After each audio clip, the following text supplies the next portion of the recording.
Where do you think the power lies in this relationship between a former property mogul and the Russian president? US envoy Steve Witkoff looked more like an embarrassed fanboy than a tough negotiator at what was his third meeting with Vladimir Putin in as many months. He was in St Petersburg to push for a ceasefire in Ukraine, but it seems his hosts weren't in any hurry. They began the day by taking him on a tour of Russia's second city. Sightseeing first, peace talks later. The Kremlin sounded relaxed. We're exchanging views, conveying our positions. It's meticulous work, breakthroughs are not expected. The process of normalization of relations is ongoing. We're looking for the basis to establish the trajectory of the Ukrainian settlement.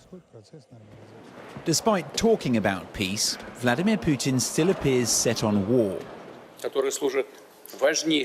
Before meeting Witkoff, he addressed military commanders and talked up the strength of Russia's naval nuclear forces. But is Donald Trump losing patience? Russia has to get moving, he wrote on social media. Too many people dying, thousands a week, in a terrible and senseless war. A war that should have never happened and wouldn't have happened if I were president. But he is president now, and the war continues in the most brutal way. 9 children were killed in this missile strike last week, prompting a desperate plea from Ukraine to bolster its air defences. 10 Patriot systems, the free wall has them. What is needed now are political decisions to make them work for peace. We need that result. His appeal to Western allies meeting in Brussels didn't go unheard, with the UK among those pledging billions in more support.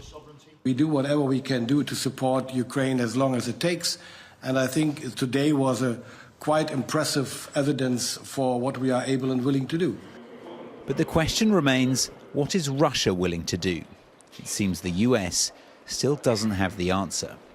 Ivor Bennett, Sky News, Moscow.